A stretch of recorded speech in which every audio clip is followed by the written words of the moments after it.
Hello, welcome to Video Mania 2. I'm the guy behind the counter, Duncan, and today we're going to talk about The Sixth Day, starring Arnold Schwarzenegger. It came out in November of 2000. It's a little more mature than Arnold's earlier movies. It's a sci-fi action movie that has some pretty interesting themes, and I'm going to go into that in a minute. If you like older movies or ones that fell under the radar, like and subscribe to Video Mania 2. That's what we talk about mainly here. But we cover new movies of interest from time to time as well. So, without further ado, let's go into the movie itself. Now, Arnold Schwarzenegger was surrounded by a great cast this time. He also had Michael Rappaport, Tony Goldwyn, Wendy Crewson, Sarah Winter, and in his film debut, I believe it is, Terry Crews, who went on to The Expendables with Arnold Schwarzenegger as well. And last but not least, let's don't forget Robert Duvall. And it also has a genre favorite, Michael Rooker. So, a great cast here.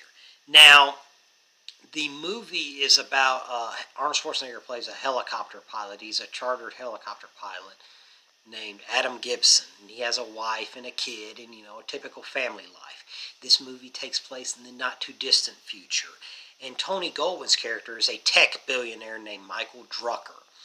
And Dr. Weir is his head scientist, played by Robert Duvall. Now, he secretly clones humans, but that's an illegal technology in the future. But he's perfected it. But since it's illegal, he doesn't tell very many people. Only his inner circle knows about it. But what is legal is he has a company called Repet, so he can clone people's pets, like people who've lost a dog or a cat. You can clone them, and the pet's just like it was before. It knows all the same tricks. It still knows you. It doesn't even know it's a clone. So basically when you lose your loved four-legged friend, you go to Repet and you can get another one. So Michael Drucker runs that, and there's a lot of controversy around that. Like, is he playing God? Because, his technology offers some exciting possibilities, but it also has some moral questions around it, and that's explored here, and that's what I really like. But the thing I really like too is it explores the pros and cons of these themes, but about science and technology and spirituality as well, and God. It has a little bit of that thrown in there, but it doesn't lecture you or go one way or the other. It just like throws out the different pros and cons of each one, and then lets the viewer make up their own mind. Now, let's go to the plot. Since Adam Gibson's a chartered chopper pilot, he takes Michael Drucker wants to go snowboarding. So, his chopper, takes him up to the mountains, and Michael Rappaport plays his assistant and, his partner, and they, take Michael Drucker up to go there. But something goes wrong, but they don't tell you what until later in the movie. But Adam Gibson, falls asleep on the way to the mall because he lost his dog earlier that day, and it's his birthday, and it's going to break his daughter's heart. And his wife, played by Wendy Crewson, she's like, Adam, go to Repet and get our dog Oliver cloned. And he's an older guy, more traditional. He's like, no, I don't want to do this. This is a process of life, and our dog Oliver can live on our memories. And his wife's like, no, it's your birthday, and your daughter's going to have a broken heart. She's like, she's got to learn about this sometime. So that's, part of the argument. But he does go check out Repet, but he falls asleep in the taxi on the way to the mall. And he wakes up and feels a little hungover. Now, when he gets in there, he checks out Repet, and he gets a doll for his daughter.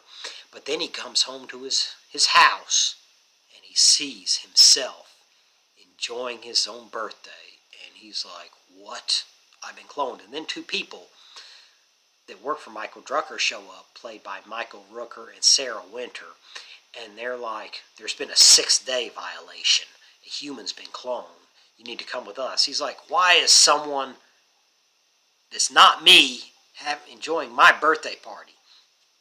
And so something's very wrong. He's like, I didn't know humans could be cloned. So, he's taken away, and he escapes, though, because he knows something's up, and he's trying to fight for his family and, get him away from the clone. So all that's here, and Michael Drucker's pursuing him because Michael Drucker actually can clone humans. But since clones have no rights because cloning humans is illegal, he has to keep that under wraps. Only his inner circle knows about that. Now, there's lots of cool different action sequences and some cool new technology and lots of different stuff. And Michael Drucker is one of these tech billionaires, and he's a great bad guy here. Tony Goldwyn. This is probably my favorite role with him. And Arnold Schwarzenegger is really good here too. But as it goes on, he's trying to protect his family and solve this mystery of why he's been cloned and how many other people have been cloned.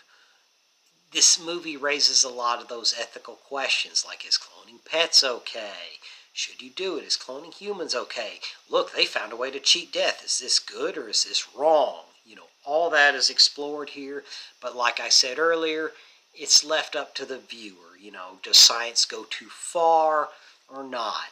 And I really like that. It's a very intelligent thriller. Another cool thing is the chopper pilot, since it takes place in the not too distant future. The helicopters can turn into jets, which was like an old Mask TV show, the little cartoon from the 80s, like the main bad guy. He had a chopper, and then when it was battle time, he could transform into a fighter jet. And the jets in here do that. So I thought that was kind of cool. I don't think they ripped them off. It just worked out that way, but it was really cool. But this movie just has a lot of different themes and different compelling characters and different ethical questions, and all that's explored here. So it didn't do as well as I thought it should have. I think it's a great thriller. It's a PG-13 movie. Arnold, it wasn't his hardcore R from the 80s and 90s. So, and like I said, this is a more mature character for him, and I thought he did that really well. But, it talks about, are we going too far, as a society? We're progressing too much with science. So all that's in here, and it's explored, but left up to you. But I've always enjoyed it. Not everybody does, but I did, and I think it's great. So let me know in the comments if you've seen it. Would you be interested in seeing it? What are some of your other favorite Arnold movies? Let me know any of that in the comments. And thank you very much, and I'll see you next time.